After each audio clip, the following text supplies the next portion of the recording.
Hello everyone, मैं मोनिका सिंह आप सबका स्वागत करती हूँ आपके अपने यूट्यूब चैनल हिंदी ज्ञान सागर पर। तो आज जो हमारी क्लास होगी कारक की, हमारी तीसरी क्लास होगी और आज की क्लास में हम कारक को ख़त्म कर लेंगे। तो उसके बाद में जो हमारा अगला चैप्टर मतलब अगला जो अध्याय होगा वो पढ़ेंगे। ठीक, तो देखें, तो पहले आज हम करते हैं कारक को ख़त्म। तो शुरू करें आज की क्लास। तो देखें क्या चल रहा था हमारा चल रहा था कारक।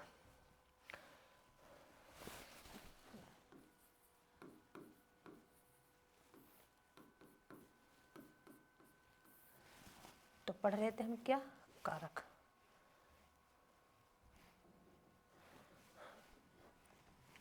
तो आज जो हमारा कारक का भेद चलेगा वो चलेगा हमारा कारक का भेद पांचवा। क्या पांचवा, जिसमें कि हम पढ़ेंगे क्या, अपादान कारक। ठीक है, किसके बारे में, अपादान कारक में। तो भेद कौन सा होगा हमारा, पांच। कारक कौन सा होगा हमारा, वो होगा हमारा अपादान कारक।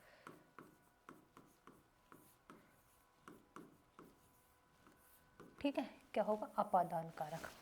ठीक है, अगर मैं बात करती हूँ किसी अपादान कारक का जो मतलब अर्थ होता है, इसका अर्थ होता है अलगाव करना। क्या होता है, इसका अर्थ होता है अलगाव करना। लिख देती हूँ मैं यहाँ पर।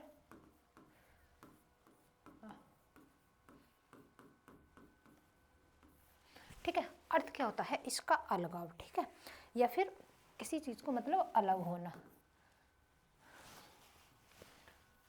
यहाँ पर लिख देती हूँ कि या फिर अलग होना।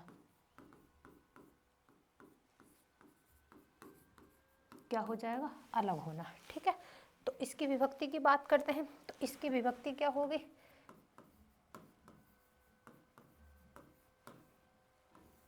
ठीक है, तो बात करते हैं इसकी विभक्ति। तो देखो विभक्ति भी इसकी क्या होगी, से, यानी कि अलगाव। क्या हो जाएगा, से और क्या, अलगाव। ये क्या है, इसकी विभक्ति। क्या हो जाएगी, इसकी विभक्ति। बात करते हैं आगे क्या, इसकी परिभाषा की। तो देखिए इसकी परिभाषा कैसे लिखेंगे, लिखे इसकी परिभाषा।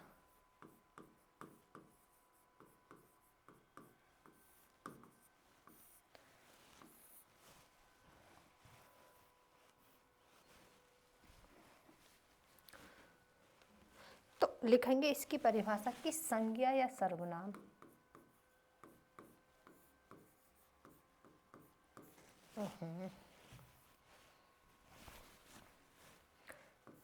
संज्ञा या, ठीक है, लिखेंगे संज्ञा या सर्वनाम के जिस रूप से, संज्ञा या सर्वनाम के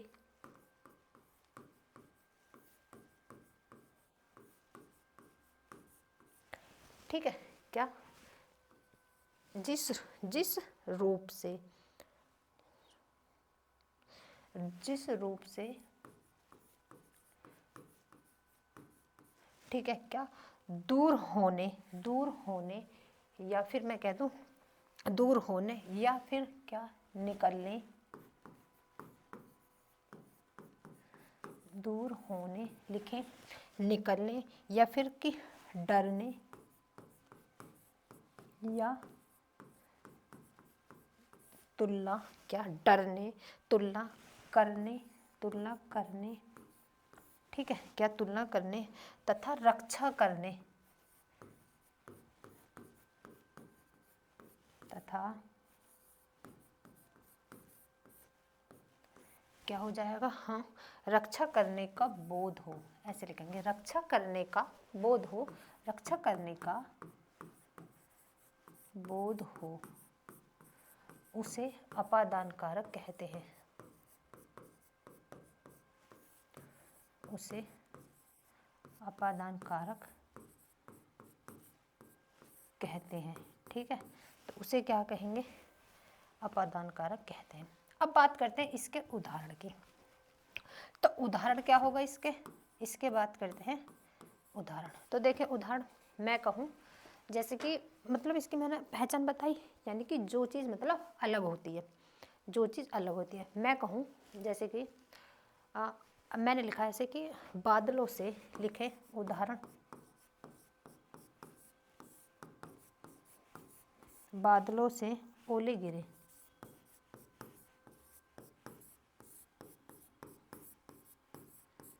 ओले गिरे। तो ये मतलब बादल से क्या, ओले जो है वो अलग हुए हैं। क्या हुए हैं, अलग। आगे बात करते हैं, आगे देखें, मैं कहूँ बबीता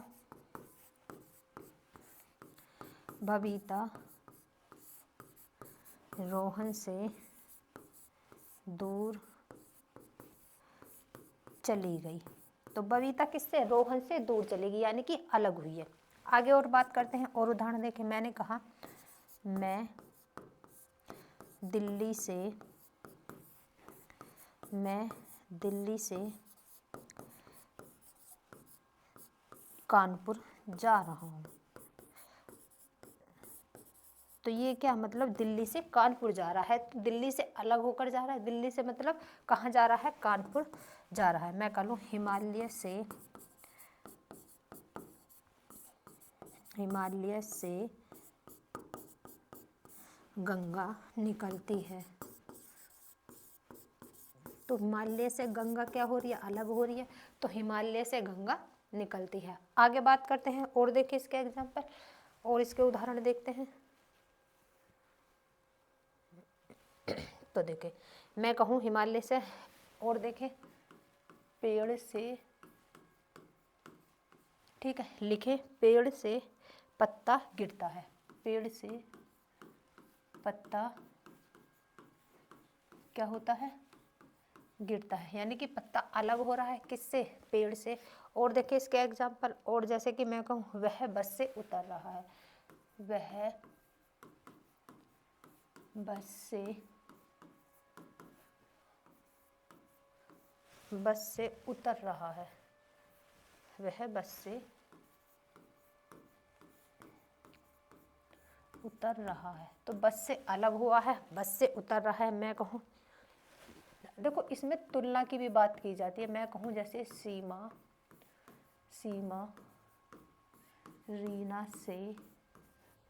रीना से क्या है, सुंदर है। तो इसमें जो है मतलब तुलना भी की जाती है, अपादान में ही क्या होगी, हमारी तुलना की जाती है। आगे बात करते हैं, आगे देखो, मैं कहूँ, मैंने लिखा राम मोहन से तेज दौड़ता है। किससे तेज दौड़ता है, मोहन से। तो यहाँ पर भी क्या, एक तुलना की जा रही है, क्या की जा रही है, तुलना। आगे बात करें, और देखो, मैं कानपुर से आया हूँ।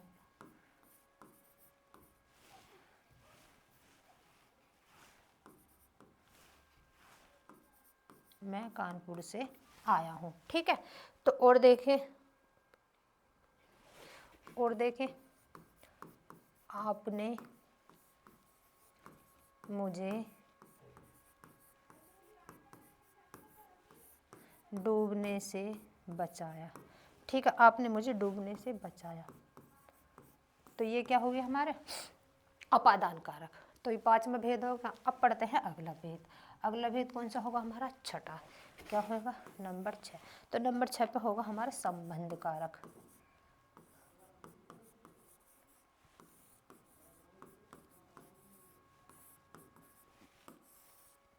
क्या हो जाएगा, संबंध कारक। तो देखिए संबंध कारक, तो इसकी विभक्ति क्या होगी, पहले इसकी विभक्ति लिखते हैं हम, बात करते हैं इसकी विभक्ति की। तो इसकी विभक्ति होगी, देखें का, की,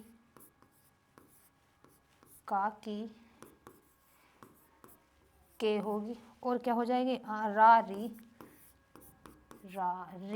रा, रे, कुछ भी लिख दो, ठीक है, रा, री, रे, कुछ भी, ठीक। तो ये क्या होगी इसकी विभक्ति। इसकी परिभाषा देखें, इसकी परिभाषा की बात करते हैं, तो लिखेंगे कि संज्ञा या सर्वनाम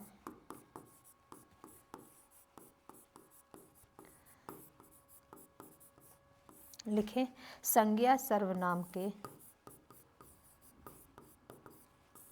जिस रूप से, संज्ञा सर्वनाम के जिस रूप से, संज्ञा सर्वनाम के जिस रूप से एक वस्तु, ठीक, एक वस्तु का संबंध, एक वस्तु का संबंध दूसरी वस्तु लिखेंगे, एक वस्तु का संबंध दूसरी वस्तु क्या, दूसरी वस्तु से जाना जाए उसे संबंध कारक कहते हैं, उसे संबंध कारक कहते हैं।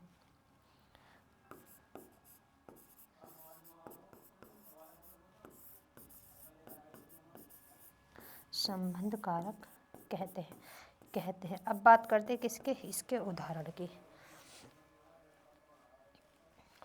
ठीक है, आगे बात करते हैं क्या, इसके उदाहरण, किसके, संबंध कारक के। तो मैंने परिभाषा क्या बताई थी कि एक वस्तु से दूसरी वस्तु क्या, दूसरी वस्तु के बारे में मतलब बात की जाए, क्या की जाए, दूसरी वस्तु के बारे में जाना जाए, एक वस्तु से दूसरी वस्तु के बारे में जाना जाए, उसको हम क्या कहते हैं, संबंध कारक कहते हैं।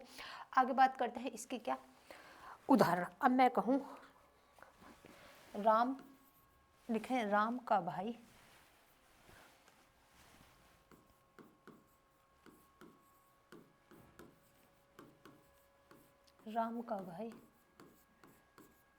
दौड़ रहा है। तो एक वस्तु से दूसरी वस्तु के बारे में जाना जा रहा है, राम का जो भाई है वो दौड़ रहा है। मैं कहूँ लव कुश का भाई क्या, लव कुश का भाई है, ऐसे लिखें, लव कुश का भाई है। ठीक है, आगे बात करते हैं और लिखें लव कुश का भाई हो गया। और मैं कहूँ आगे लिखें यह है, ऐसे लिखें यह है, हाँ यह है, मैंने लिखा यह है प्रेमचंद का, यह लिखे प्रेमचंद के उपन्यास है, ऐसे लिखें प्रेमचंद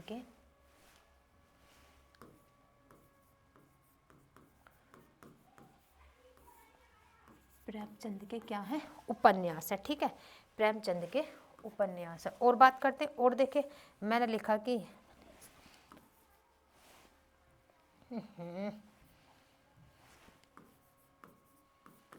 यह मनीषा की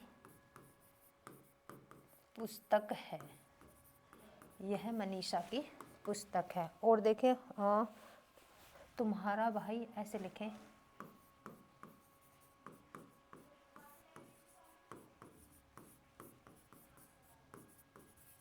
तुम्हारा भाई कैसा है, अच्छा है। ठीक है, और बात करते हैं, मैंने लिखे दशरथ के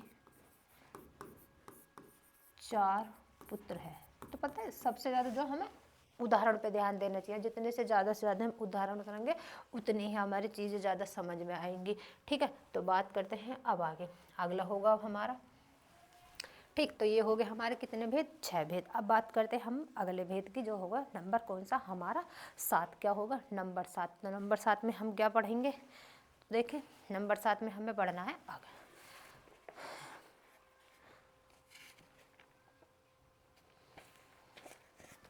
नंबर होगा कौन सा हमारा 7, जिसमें हम पढ़ेंगे अधिकरण कारक। बात करते हैं अधिकरण कारक। तो इसका जो अधिकरण का कारक का अर्थ की बात करूं तो इसका अर्थ होता है क्या, आधार। क्या हो जाएगा इसका अर्थ, आधार। इसकी विभक्ति की बात करूं तो इसकी विभक्ति क्या होगी, अधिकरण की विभक्ति क्या हो जाएगी, तो इसकी विभक्ति हो जाएगी में पर। क्या हो जाएगी, में पर। विभक्ति क्या हो जाएगी इसकी, में पर। आगे बात करते हैं, देखें इसकी परिभाषा की बात करते हैं। तो इसकी परिभाषा कैसे लिखेंगे वो देखें। तो लिखें इसकी परिभाषा, संज्ञा या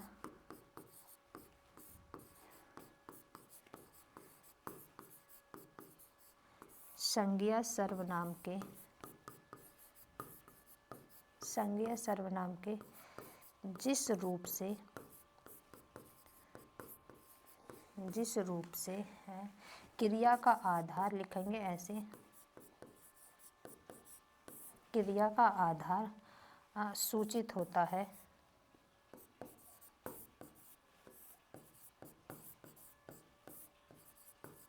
सूचित होता है, उसे अधिकरण कारक कहते हैं।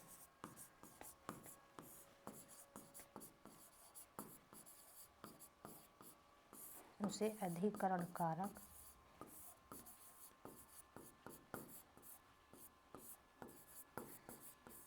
कहते हैं। ठीक, अब बात करते हैं इसके उदाहरण की। इसके उदाहरण देखें। मैं कहूँ मेज पर पुस्तक रखी है, मेज पर पुस्तक रखी है। क्या बोला मैंने? लिखे ऐसे लिखे, पुस्तक मेज पर है, पहले से लिखेंगे पुस्तक, पुस्तक मेज पर है। ठीक, आगे बात करते हैं और देखिए इसके उदाहरण। मैं कहूँ पानी में मछली है। ठीक है, क्या है? पानी में मछली है। और बात करते हैं, और मैं कहूँ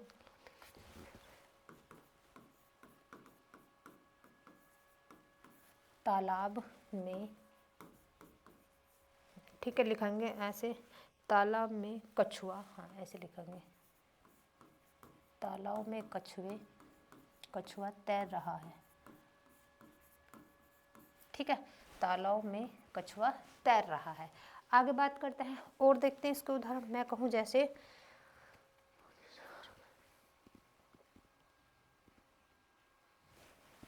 वह 2 दिन में आएगा। ठीक है, वह क्या दिन में आएगा? 2 दिन में आएगा। ठीक, वह 2 दिन में आएगा। और बात करते हैं आगे। और देखें, मैं लिखूं आजकल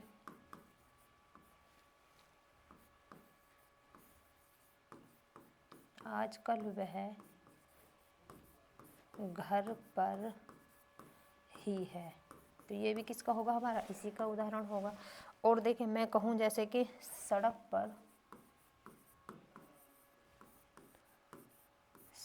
पर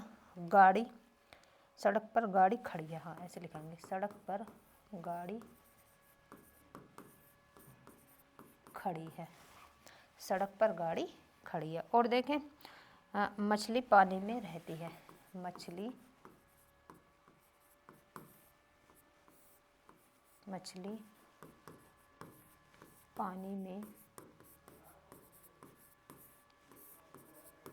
पानी में रहती है। तो ये हमारे इसके उदाहरण हो गए सारे।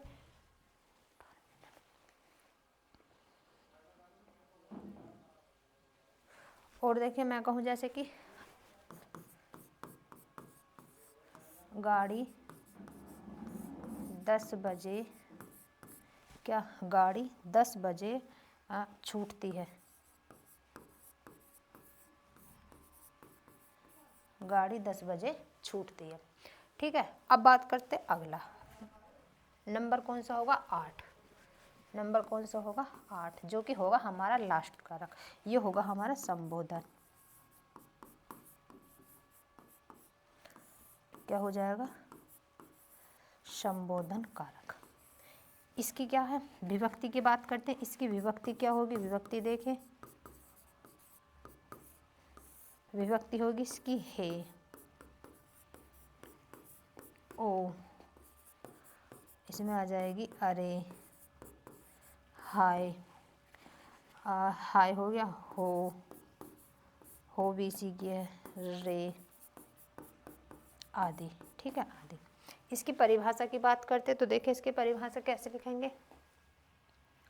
देखें, परिभाषा की बात करते हैं, लिखेंगे कि संज्ञा के द्वारा,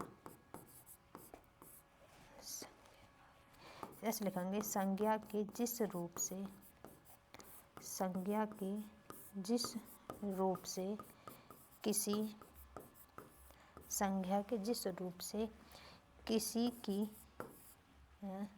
किसी को, ऐसे लिखेंगे, किसी को क्या पुकारा जाए या चेतावनी या फिर क्या चेतावनी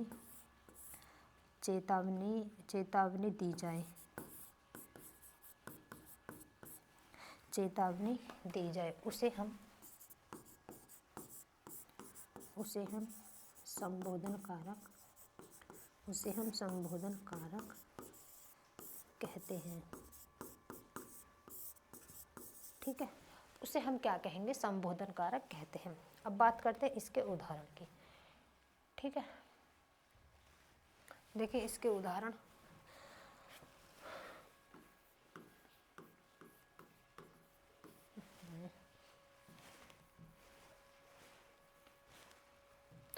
तो मैं कहूँ जैसे कि ऐसे लिखें,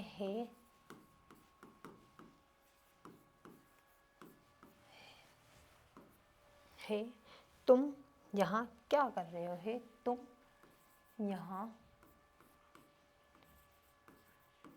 क्या कर रहे हो? यहाँ तुम क्या कर रहे हो? ये क्या है? इसके उदाहरण। और देखिए और लिखूं, हे राम, ऐसे लिखेंगे, हे राम तुम्हारी जय हो। ठीक, हे राम तुम्हारी जय हो। और बात करते हैं जैसे कि मैं लिखूं, ऐसे लिखेंगे,